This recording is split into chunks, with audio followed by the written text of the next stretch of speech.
What is going on, guys? It's Nick from Surfcast in the Island, back at you with another video. I know it's been quite some time since I posted my last video. I believe it was regarding the Vanstall VSX2, my initial impressions, and how I feel the reel is going to perform down the road. The topic of discussion today is actually going to be another requested video by a subscriber in terms of what is the best way to target striped bass. I know he got into some other questions. Does lure matter? Wind direction, bait pattern, you name it. That was kind of the basis of the question. Where is a good starting point as a universal way to tackle this type of situation? It's not really the simplest answer to put in one size fits all, because everyone has their different style in terms of fishing and how they like to approach a certain circumstance. So stay tuned, and I'm going to give you my approach and how I've had success throughout the years and catching this creature. So stay tuned. Okay, so I may or may have not mentioned this in previous videos, but I will reinstate it again because this is a point of emphasis for this requested video. The way in which I target striped bass predominantly from the surf, this can also apply to the boat, is by the 3W factor. That's what I refer to it as. That's where the fish are, when they're going to be there, and why the fish are there. Okay? Out of those 3 points of emphasis that I'm going to discuss further on in the video, I believe the why factor is probably the most important. Where and when, you could kind of figure that out, just, time on the water and, oh, well, I caught this day, I didn't catch this day, so on and so forth. But beginning to understand why the fish are there will increase your bycatch tremendously. And I've seen that improvement the past season or so of me being out there and understanding certain, winds, tides, tidal movement, bait patterns. All that is so closely knitted together, and to truly understand these fish as a species, you have to put everything into the equation. Now, that doesn't necessarily mean it should be this difficult, insane formula or process. Not a lot of people, but there are people out there that overcomplicate this fish. At the basis of it, they're a fish that swims, has to spawn, and has to eat to survive. They're a fish with lateral lines, no teeth, and a mouth that'll pretty much consume anything that could wrap it around. So at the end of the day, everything discussed there pretty much revolves around bait. The 3W factor revolves around bait. Where are the fish? They're going to be where the bait is. When are they going to be there? When the bait is there. Why are the fish there? Because the bait is there. You see the common trend? 2 points make a line, 3 points make a trend. That's why the fish are going to be behaving the way they are and at the location that they are. Yes, you can make, an argument, or I agree to this as well, that, resident fish will stage in an area based on structure. But I'm more concerned with where is going to be the mass majority of this biomass that you're going to be targeting. It's not going to be so much, you're not going to have tons and tons of fish just staging in one area around structure. It just doesn't work that way. Yes, you'll have a handful of your residents like I was talking about, but for the vast majority of fish, you want to know where the bait is. Next, I'm going to get into, bait, different types of bait and how you can mimic that throughout the year. So stay tuned. So the next point of emphasis I'm going to make is in regards to bait and how you can mimic bait throughout the year. And breaking that down in its simplest form, I'd say a lot of people would agree with me on this. But if I had to choose one consistent bait that I could throw year round for striped bass and bet my top dollar I'm gonna have a pretty successful outing most of the time, it's gonna be a bucktail or a lead-headed jig. And the reason being is it's at the core of it, it's just a universal representation of all bait. Spearing, bunker, herring, sand eels, juvenile weak fish, you name it, the bucktail has all facets covered. Not only in terms of bait, but you could work it fast, you could work it slow, you could work it deep, you could work it shallow, you could work it mid-range, you can fish it all the way from the back bays all the way to the inlets and up front. So this is a bait that is not affected by any type of condition, as opposed to, a metal lip swimmer or something that is a very niche-like lure that holds a place very well, but outside of that realm, it doesn't really perform well. Anyone who spent time, persistent time with me on the water knows that I'd say anywhere from 85 to 90% of my fish have been taken on bucktails. That's a pretty safe bet.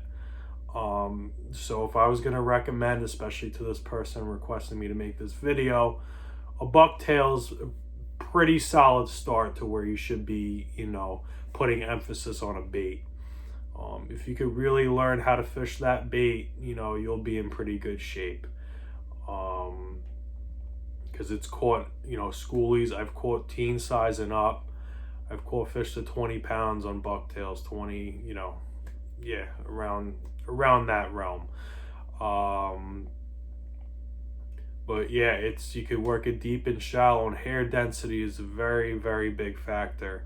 If you want to work it shallow, more hair, deep, less hair, so on and so forth. Trailers, I don't really like to go too crazy.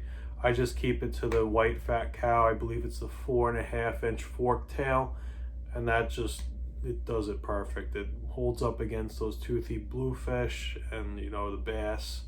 It's a great combo. But yeah, that pretty much covers me for bait selection.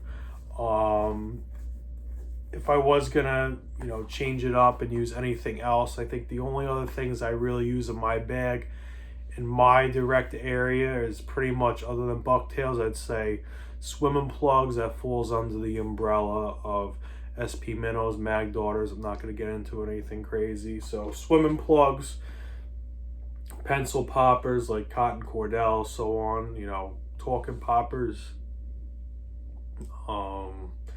Obviously you need your tins, diamond jigs, Charlie Graves. And that pretty much covers me a lot. Bucktails, tins, poppers, swimming plugs. That's what a lot of my fish are taken on personally. So next I'm going to get into developing certain patterns and how to mimic it in regards to tide, wind, and the area you're going to be fishing. So this is probably going to be the most difficult part of this lecture to fully grasp and understand if you're a beginner leaning towards a light intermediate, and that's going to be putting together a pattern based on the area you're fishing regarding the wind, moon, tide, time of year, and bait that should or may not be present. Putting all those pieces together takes a lot of time of fishing, one or two areas for a really long time to understand what combination of all those factors, works really well. And that's why I've had a lot of success in these areas in the Southwest Nassau, areas and up Northwest. It's because I've spent a pretty good time, in these areas and understanding how they function. So a lot of your good bites, there's always exceptions to the rule, but the majority of your very good bites are going to relate to the moon, that being the new and full moon. Typically you have a 3 or 4 day window before and after each moon phase, which you can get probably some of the greatest bites you'll ever experience in your life. But that could be very, very deceiving because not every night is built equally. The wind could change one night, the bait can move on and off. You could have a really good night where it's an incoming, outgoing bite. You go back the next night, there's not a lick of life in that area. And that's how it is.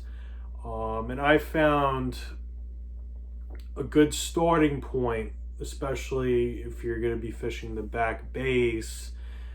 Those are generally good areas to start if you're a beginner, because there's no danger of being on rocks. There's no danger of being in the open surf and getting pounded by waves over your head.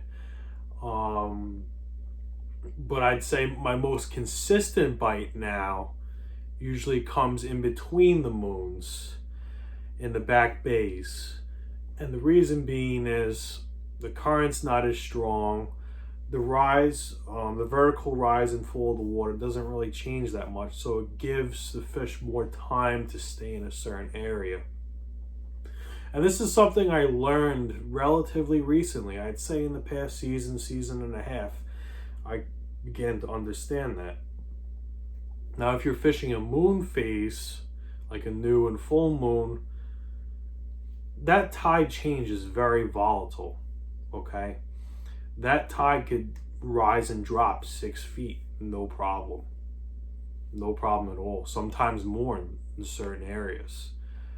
And again, that's why you could have some of your greatest bites, and then it could be very inconsistent at that expense as well.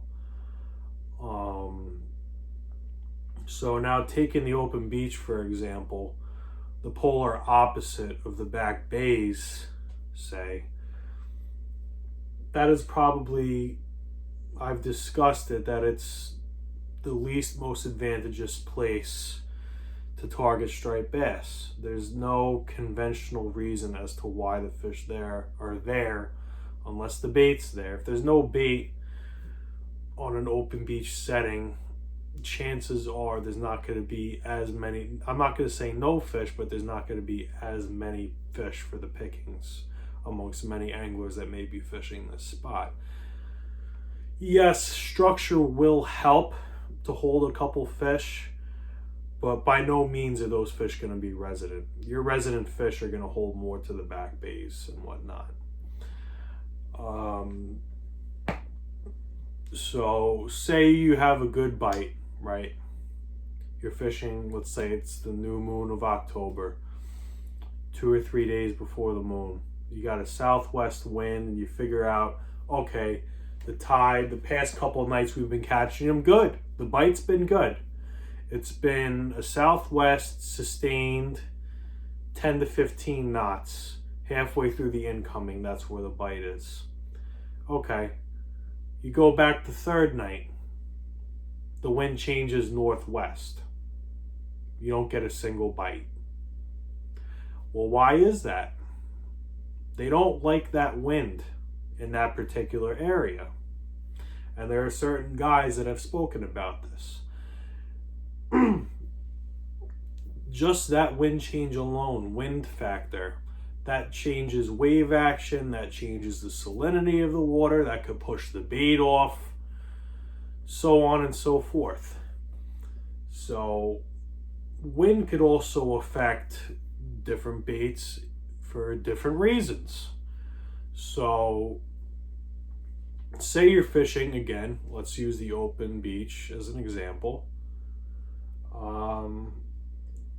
The first night you go, let's say you're fishing the beach, like I said, sorry for repeating myself, and you got the southwest wind, but as opposed to that bite you got on was really good, say that was sand eels, it was a really good bite.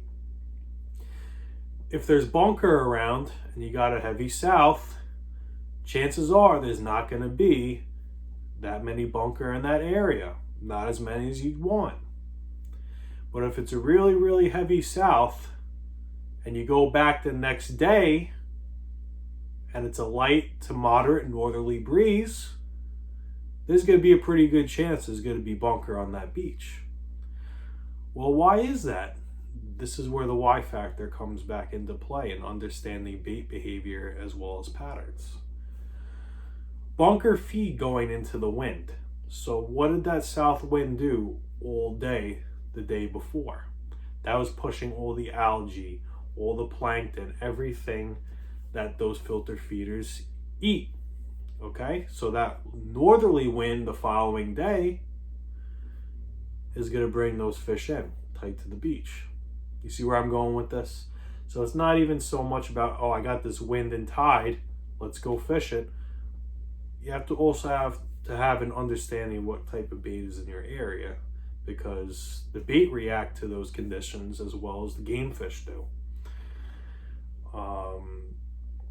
Again, it could get really technical around the new and full moons. People ask me and whatnot. New moons, the darker the night, the darker the color. Okay? Brighter moon phases, such as the full moon, are like really bright color. So the brighter the night, the brighter the color. So like your yellows, your whites, anything that gives off a high frequency. Around the new moon, I like to stick to blacks, purples, reds, something I could really, really, not that much visibility that it gives off, which is contrary to what some people would think. Oh, you think if it's really dark, you want a bright color. No, that's not the case, because the moon is what gives off light. That light is reflected off the game fish if it's a full moon phase. Fish understand that to a sense. They don't understand why, but they're just reacting to their environment. So if you're throwing a yellow darter on a new moon on a really dark beach, like, those fish will know there's something not right about that bait. There's something off, because it's not conditioned to what they've seen in that light setting. I've also had times where you're on a full moon and clouds come over. That'll shut the bite off for a little bit, because those fish are conditioned to seeing that brighter light on those past couple of nights. That could potentially shut the bite off, and I've seen that happen. And I have one of my buddies out there. I'll keep his name confidential. But he's like, "Why did the bite turn off right away? Why did this happen?" I'm like, wait for the moon to come out. We'll wait another 10-15 minutes. After it's out, we'll see if the fish adjust. Sure enough, the fish adjust. And that's just how it is. You just gotta, the only way you're gonna grasp this is by being out there, trial and error. And I think what I'll end this discussion on is by saying, don't be afraid to experiment. Try outside the ordinary. If someone tells you can't do this because of whatever, try it. I've had people tell me you can't throw pencil poppers at night because it doesn't catch fish. Wrong.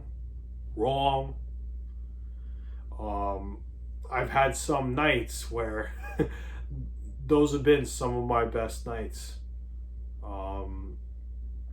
And it's been some of the only baits they would hit in this particular area. Same thing, you can't fish this area because it's only a springtime spot, or you can't fish this area because it's only a fall-time spot. Wrong and wrong. Why? Because I've done both. I fish these areas all different times of the year and figure out, hey, they're here. Typically speaking, fish will inhabit the same areas they inhabit in the spring, summer, and fall at different times, and again, don't be afraid to experiment. Don't be afraid of going against what is the proper thing, what is the generally accepted, understanding of where to fish and why, because there's always the outlier, there's always, the exception to the grand old rule. But I just want to appreciate you guys and thank you for watching this video on me informing you guys of my personal experience of targeting these fish and putting the pieces together and understanding better about the where, the when, and the why. So I appreciate it. Please like, comment, and hit that subscribe button if you haven't already. Thank you and have a good night.